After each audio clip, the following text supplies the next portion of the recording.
नमस्कार साथियों, ज्ञान विविध संस्कृत के ऑनलाइन यूट्यूब चैनल में मैं पुनः आपका हार्दिक स्वागत करता हूं, अभिनंदन करता हूं। पिछले वीडियो में हमने अमोघ वर्ष के बारे में अध्ययन किया था और उसके बाद में जो बचे हुए शासक और कुछ छोटा सा टॉपिक था उसके बारे में हम अब अध्ययन करेंगे। तो प्रमुख राजा था कृष्ण द्वितीय।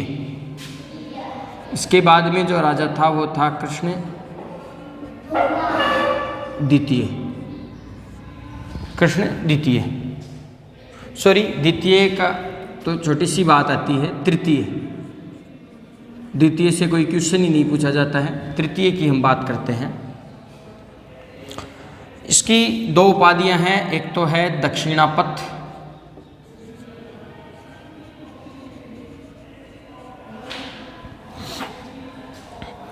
का ईश्वर,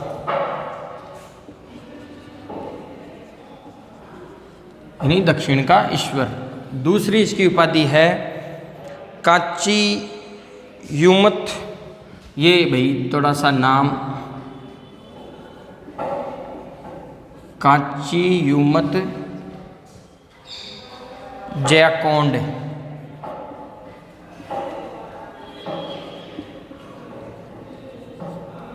थोड़ी सी बड़ी है, ध्यान में रख लेना। पहली तो याद रह जाएगी ये दक्षिणापथ का ईश्वर। इसके काल में एक ही घटना घटी थी। 949 ईस्वी में एक युद्ध होता है, तकोलम का युद्ध।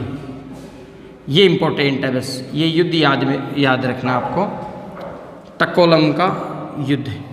और होता किसके साथ है? चोलों के साथ है। और चोलों का कुछ समय जो है अंधकार में,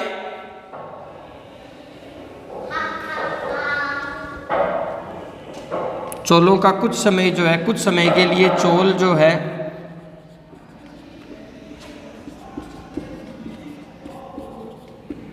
अंधकार युग में चले जाता है, अंधकार युग में धकेल देता है। बस यही दो बात आपको ध्यान में रखनी है और इसके बारे में कुछ ध्यान में नहीं रखनी है। कब हुआ था? 949। युद्ध कौन सा था? तकोलम का था। होता किसके साथ है? चोलों के साथ होता है। और चोलों को कुछ समय के लिए ये अंधकार युद्ध में धकेल देता है। चोलों को बहुत ज़्यादा हानि पहुंचती है। बस इतना ध्यान रखना है और कुछ ध्यान में नहीं रखना है, ठीक है। इसके बाद में बात करते हैं हम गोविंद चतुर्थ की।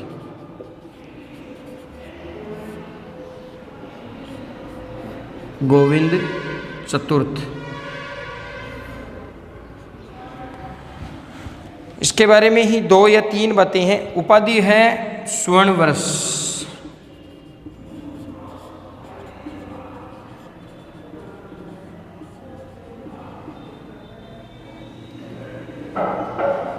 स्वर्ण वर्ष। और 1852 में इसका काम्बे लेख आता है।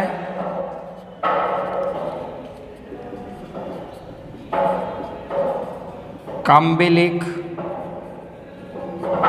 और आपका एक लेख और आता है इसका 933 में सांगली लेख। शक संवत निकाल लेना भी, सांगली लेख, ठीक है।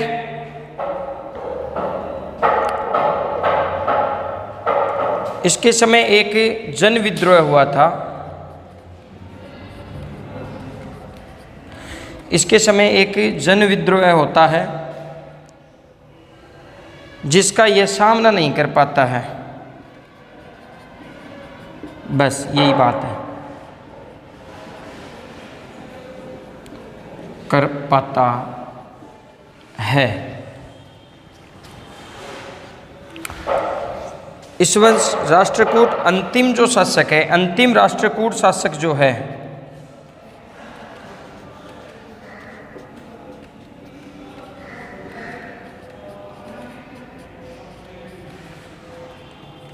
कृक द्वितीय था। अंतिम राष्ट्रकूट शासक कृक द्वितीय था। ये थी इसकी मुख्य बातें। अब कुछ परीक्षा की दृष्टि से अन्य महत्वपूर्ण बातें जो है उनको हम देख लेते हैं। अंतिम शासक ध्यान में रखना भी, पहला दंती दुर्ग था और अंतिम कृक द्वितीय था। ठीक है। अल मसूदी के अनुसार ये कहता है, अल मसूदी जो है अरब यात्री, अल मसूदी जो है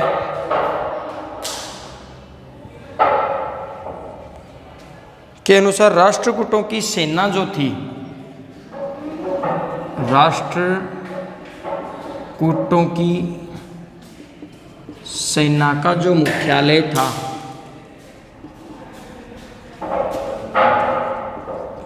वो मान्य खेट था, खेट या खेत था।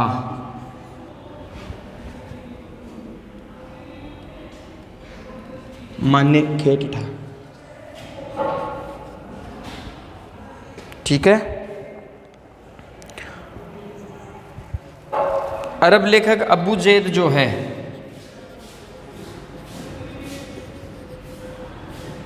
अरब लेखक अबू जैद, इनका नाम ध्यान में रखना है आपको। अरब लेखक अबू जैद ये कहता है कि Rashtrakuta, very very important line है भाई, कि राष्ट्रकूट वंश की जो महिलाएं थी, महिलाएं अपने चेहरे पर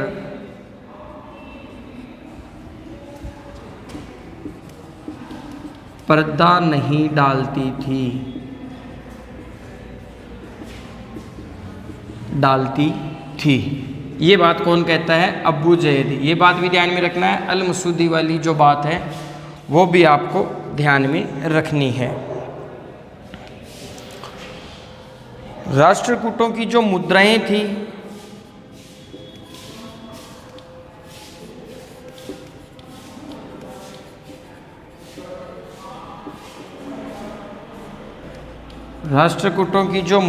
थी उस पर हमें सिक्कों पर दो चीज़ें मिलती है।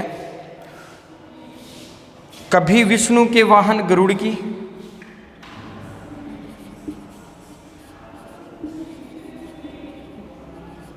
विष्णु के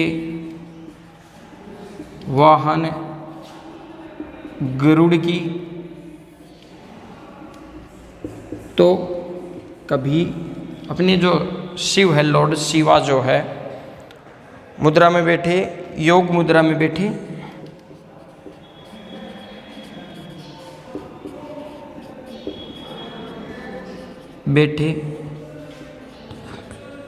शिव की, यानी इनकी मुद्राओं पे हमें दो चीज़ें मिलती है। एक तो विष्णु का जो वाहन है गरुड़ उसकी, और योग मुद्रा में भगवान शिव बैठे हैं, लॉर्ड शिवा जो है वो बैठे हैं। तो सिक्कों पे इनका अंकन है, मुद्रा का अंकन है।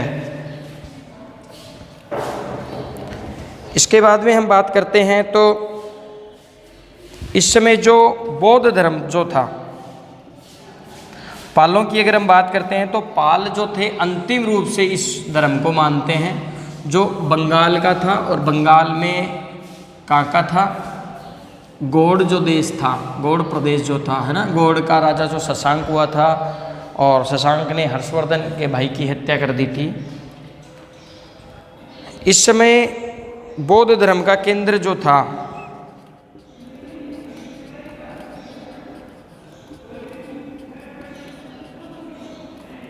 वो कन्हेरी था। ये ध्यान में रखना भाई।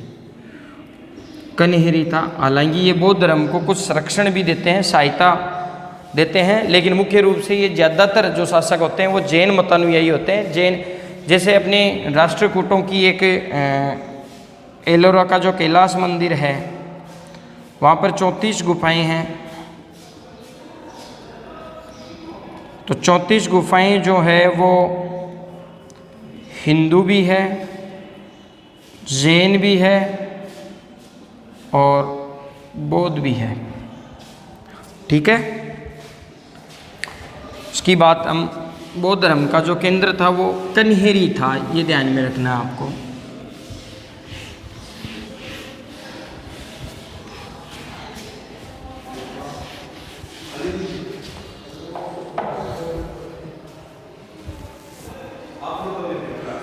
महान अपभ्रंश कवि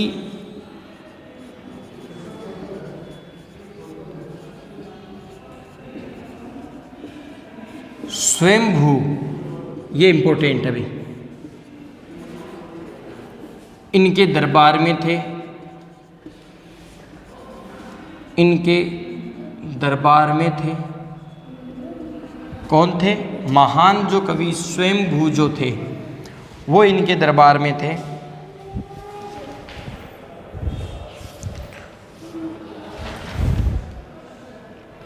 राष्ट्रकूटों के दरबार में थे। राष्ट्रकूटों ने एक काम और किया था। राष्ट्रकूटों ने अपने साम्राज्य में अरब जो थे, अरबों को रहने के लिए, बसने के लिए या रहने के लिए, बसने के लिए, धर्म का प्रचार करने के लिए, धर्म प्रचार के लिए और आपका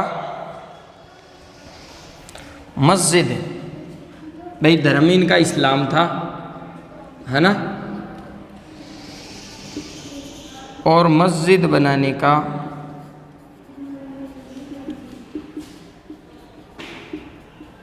अधिकार दिया। ये इम्पोर्टेंट बात है भाई। राष्ट्रकूटों की सबसे इम्पोर्टेंट बात अगर ये आती है तो इसने अपने अरबों को जो है बैसने के लिए, इस्लाम धर्म का प्रचार प्रसार के लिए, है ना, और मस्जिद बनाने के अधिकार जो थे वो दिए थे। फिर राष्ट्रकूट जो शासक थे ये सभी धर्मों को मानने वाले थे। राष्ट्रकूटों ने 34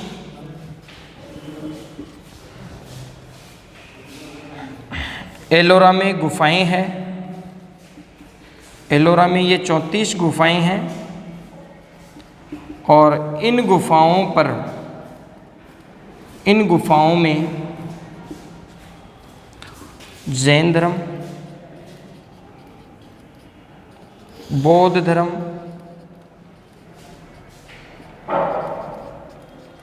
और आपका हिंदू धर्म, यानी धर्म सहिष्णु शासक भी हम कह सकते हैं, इनको निर्माण करवाया था। और इन गुफाओं का जो संबंध है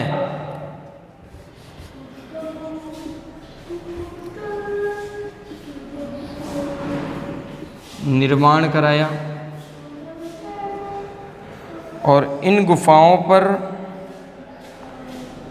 इन धर्म का, किस किस का, जैन का, बौद्ध का और हिंदू धर्म का प्रभाव जो है वो हमें मिलता है। तो एक तो ये बात आप ध्यान में रखना कि स्वयंभू जो कवि थे वो इनके दरबार में थे। इनके साम्राज्य में अरब जो यात्री थे उनको धर्म प्रचार के लिए, मस्जिद बनाने के लिए और बसने के लिए राष्ट्रकूटों ने स्थान दिया था। इसके अलावा ये 34 जो आपकी एलोरा में गुफाएं बनाते हैं जो तीनों धर्मों की होती है, जैन की भी होती है, बौद्ध की भी होती है और हिंदू धर्म की भी होती है। एक से ये बात चर्चा हमने गुप्त काल में भी शायद की थी ऐसी कुछ, तो इनके बारे में हमने आपको बताया था। अब जो राष्ट्रकूट वंश है वो यहीं अपना समाप्त होता है। इसका जो अगला वंश जो टॉपिक है वो हम शुरुआत करेंगे पाल वंश की। जो बंगाल के पाल थे, गोपाल जो थे वहाँ के शासक थे मत्स्य न्याय द्वारा। तो मत्स्य न्याय क्या था, महिपाल जो था, है ना, किससे ये युद्ध होता है कन्नौज के लिए, किससे ये हारता है। तो कुछ बातें जो है एग्ज़ाम की दृष्टि से तो उनके बारे में अब अध्ययन करेंगे। तब तक के लिए धन्यवाद।